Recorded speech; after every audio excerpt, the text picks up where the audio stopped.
and welcome to Siasat TV. I am Sumayya Junaid Ahmed bringing you the news. Here are the headlines. Expanding military engagement, Rajnath Singh on meeting US Defense Secretary. Free speech suffered a blow, says Raghuram Rajan on Ashoka University exits. Arrest cop made to walk near Antilia in scenes reconstruction, says sources. A major setback to Asaduddin Owaisi, party's Bengal in charge quits ahead of polls. 31 students test COVID positive in Karimnagar district. Hyderabad cop injured in accident in Outer Ring Road. Taliban expect United States to withdraw in May, vote to restore Islamic rules. United States President Joe Biden condemns Atlanta shootings as anti-Asian hate crime. Let's begin with our top story. Defense Minister Rajnath Singh and the US Secretary of Defense General Lloyd Austin said in a joint statement during the recent meeting that India and United States focused on expanding their military engagements. विदेश यात्रा में उनका स्वागत करना मेरे लिए एक बड़े सम्मान और खुशी की बात है। मैंने सेक्रेटरी ऑस्टिन के कार्यभार संभालने के तुरंत बाद उनसे बात की थी। हमारी बातचीत के दौरान मैंने उन्हें सुविधानुसार भारत आने को आमंत्रित किया। महामारी के लगातार खतरों के बावजूद उनकी यह भारत यात्रा हमारे रक्षा संबंधों के प्रति उनकी गहरी प्रतिबद्धता को दर्शाती है। मुझे यह बताते हुए खुशी हो रही है कि सेक्रेटरी ऑस्टिन और उनके प्रतिनिधिमंडल के साथ हमारी बहुत कॉम्प्रिहेंसिव और फ्रूटफुल वार्ता हुई है। हम भारत अमेरिका के कॉम्प्रिहेंसिव ग्लोबल स्ट्रेटेजिक पार्टनरशिप की पूरी क्षमता को रियलाइज करने के लिए डिटरमिन्ड हैं। हमारी आज की बातचीत हमारे बीच वाइड रेंजिंग डिफेंस कोऑपरेशन और सर्विसेज के बीच expanding military to military engagement, information sharing और रक्षा के उभरते हुए क्षेत्रों में सहयोग और म्यूचुअल लॉजिस्टिक्स सपोर्ट पर। The talks focused on wide-ranging defense cooperation, information sharing in emerging areas, and mutual logistic support. The two sides reviewed many bilateral and multilateral exercises and agreed on increased cooperation between Indian military, the US Indo-Pacific, Central, and Africa commands. Secretary of Defense General Lloyd Austin tweeted, "Thrilled to be here in India. The breadth of cooperation between our two nations reflects the significance of our major defense partnership as we work together to address the most pressing challenges facing the Indo-Pacific region." Moving on to our next story, academics in the world over have voiced their distress over the unseemly departure of two renowned intellectuals, Pratap Bhanu Mehta and Arvind Subramaniam, from Ashoka University, Sonipat in the past few days over the alleged curbs of free speech at the institution. From Raghuram Rajan to Milan Vaishnav to Martha C. Nussbaum, the global intelligentsia is recording from what it terms a dangerous attack on academic freedom. The former Reserve Bank of India chief has said, "Free speech in the soul of great university. By compromising on it, the founders have bartered away its soul." Mr. Rajan, economist and a professor of the University of Chicago Booth School of Business, wondered what motivated Ashoka's founder to remove their hitherto laudable protection. Moving on, a team of Forensic Science Laboratory of Bengal government on Friday examined polls in Nandigram where Chief Minister Mamata Banerjee sustained injuries on 10th of March while campaigning for the upcoming elections. Ms. Banerjee had alleged that she was pushed by few unidentified people during her campaign. She had sustained severe bone injuries on her left foot and ankle as well as bruises and injuries on her shoulder, forearm and neck. According to the report of her initial medical examination, she was discharged from hospital in Kolkata on 12th of March. Nandigram will witness the most high-profile contest of West Bengal elections with Mamata Banerjee taking on her former ministerial colleague Subhendu Adhikari, who crossed over to the BJP in December last year. Polling in Nandigram will take place on 1st of April in the second phase of West Bengal elections. Arrested Mumbai police officer Sachin Waze was brought to Antilia, the house of India's richest man Mukesh Ambani, as a part of investigation in the case of a car full of explosive found near the home of the Reliance Industries chairman. The National Investigative Agency (NIA) brought Mr. Waze to the spot outside Antilia where the car was explosive. The NIA took over the case from Mumbai police after allegations emerged against Mr. Waze that he was linked to the death of a man, Mankush Hiran, believed to be the owner of explosive filled in SUV. Mr. Waze has made walk by the NIA near the spot where the SUV was found. They made him walk in the area in a shirt and pants first, and then in a kurta and a handkerchief wrapped around his head in order to reconstruct a possible sequence of events of the day. The SUV was found outside the 27th-story building as seen on CCTV footage. The Samyukt Kisan Morcha on Friday claimed that protests were held at several mandis against the new quality specification and procurement norms proposed by the Food Corporation of India. The Morcha, which is leading the agitation against the centre's new agri-laws, said the new specification and norms are direct attack on the procurement regime and the ongoing protests. In addition to being unresponsive to protest farmers' legitimate demands, the Government of India Food Corporation of India has brought in newly quality specification and procurement norms in direct attack on the procurement regime and the ongoing protests. According to the reports, the FCI is deliberating strong quality controls and is proposing revision of specification for good grains procurement. The Samyukt Kisan Morcha claimed that memorandums were submitted all over the country. Facing flake over his ripped jeans comment, Uttarakhand Chief Minister Tirath Singh Rawat on Friday said he apologizes for the remark if it is hurt to anybody.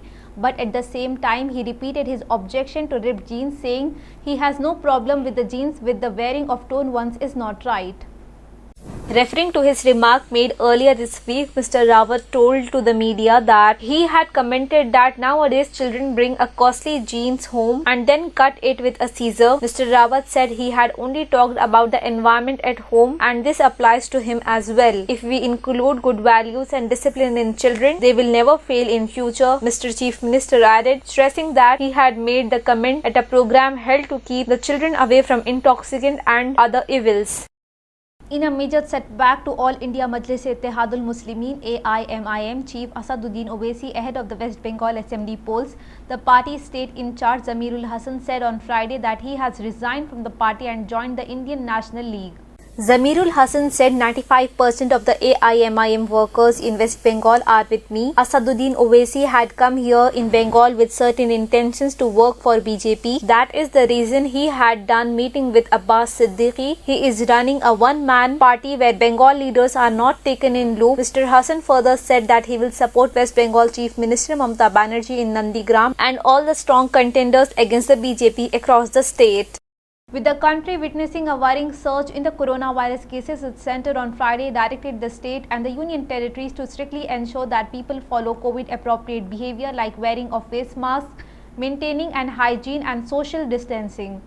The centre observed the sudden surge was due to laxity in observance of COVID-appropriate behaviour by the people, especially at crowded places. Union Home Secretary Ajay Bhalla said in a letter to all the state and union territories, after a steady decline in number of COVID-19 cases about 5 months, for the last few weeks, the numbers is showing an increased trend in several parts of the country. It has been observed that it is largely due to the laxity in observance of COVID-appropriate behavior by people, especially at crowded places. India has added 40,953 new coronavirus infections in the last 24 hours, highest daily rise since November 29th, amid a worrying surge across the country that has prompted some states to consider return of school closures, restriction on public gatherings and other virus-fighting measures, including lockdown in the worst hit district. Overall, India has now recorded 1,15,55,284 cases since the outbreak a year ago. In the last 24 hours period, India reported 188 deaths linked to the virus, taking the total number of fatalities to 1,59,558.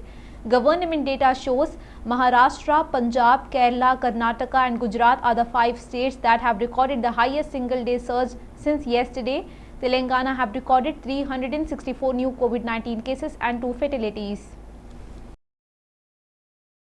Let us shift our focus to Telangana, where 15 students were tested positive for COVID in Jagtial. COVID symptoms were identified in more than 20 students of Gurukul school who have suffering from fever for the past few days. The school authorities became alert and set up medical camp and conducted corona tests for all the students. District Deputy Medical Officer Dr. Jaipal Reddy said that 15 students and 5 staff members were diagnosed with corona during a medical test. Meanwhile, 62 students of Konaraupet Kasturba Gandhi Balika Vidyalaya in Sri Silla district went to Mahashivratri fair recently and developed COVID symptoms to cold and fever. The medical authorities conducted corona test for them, and out of them 16 students were confirmed of having COVID-19. A man who was attacked with a knife in public on the main road at Musa Rambagh in Malakpet on Friday died while undergoing treatment at the hospital today. The victim was identified as 21-year-old Syed Habib. It is learned that Syed Habib had a heated argument with his suspect Mohsin over a family issue. Bearing a grudge against Syed Habib, Mohsin attacked Habib in full public view with the knife multiple times and fled the spot. Meanwhile, Syed Habib, who suffered serious bleeding injuries, was rushed to the police, who was alerted by the passerby. The police shifted him to Osmania General Hospital where he succumbed to injuries. They also arrested Mohsin, who is being questioned.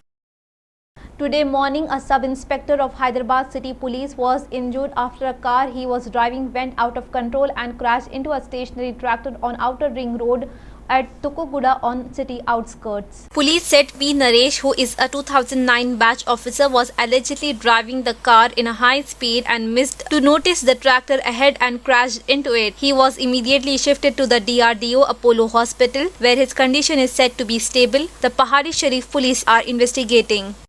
Moving on to our international news, the Taliban warned the United States on Friday against the defying a 1st May deadline for the withdrawal of US and NATO troops from Afghanistan, promising a reaction through failing to specify exactly what it would be. The Taliban issued their warning at a press conference in Moscow the day after meeting with senior Afghan government negotiators and international observers to try to jump-start stalled peace progress to end Afghanistan's decade of war. United States President Joe Biden's administration says it is reviewing an agreement that the Taliban signed with the administration for former President Donald Trump. Biden told to ABC in an interview on Wednesday that the 1st May deadline could happen, but it is tough, adding that if the deadline is extended, it will be by a lot longer. For the 10th consecutive week, thousands of Palestinians protested in front of the Israeli municipality building in Al-Faham against the police and discriminatory Israeli policies against the Palestinian Arab population. The city, located on the other side of the Green Line north of occupied West Bank city of Jenin, has witnessed a spate of homicide cases since the beginning of the year that have largely gone unresolved. Some activists say the lack of action by Israeli police is intentional, and officers who deal with Palestinian on Palestinian crime see it as an internal, familial or tribal issue. United States President Joe Biden and Vice President Kamala Harris on Friday called for an end to anti-Asian violence in the United States after meeting with Asian American community leaders in Atlanta following a spa shooting that killed 8. Biden linked the Atlanta shootings to a broader wave of anti-Asian attacks that spiked during the coronavirus pandemic in the US. At the same time, the US president sounded a note of confidence as he marked the distribution of 100 million vaccine doses under the administration and enactment of a $1.9 trillion COVID-19 relief package. Police have charged a 21-year-old man with a murder in the slayings. Authorities have now released all of the victims' names. 7 of the slain were women and 6 of them were of Asian descent. Before we wrap up our bulletin, let's have a look on our headlines. Expanding military engagement, Rajnath Singh on meeting US Defense Secretary. Free speech suffered a blow, says Raghuram Rajan on Ashoka University exits. Arrest cop made to walk near Antidia in scenes reconstruction, says sources. A major setback to Asaduddin Owaisi, party's Bengal in charge quits ahead of polls. 31 students test COVID positive in Karimnagar district. Hyderabad cop injured in accident in Outer Ring Road. Taliban expect United States to withdraw in May, vote to restore Islamic rules. United States President Joe Biden condemns Atlanta shootings as anti-Asian hate crime.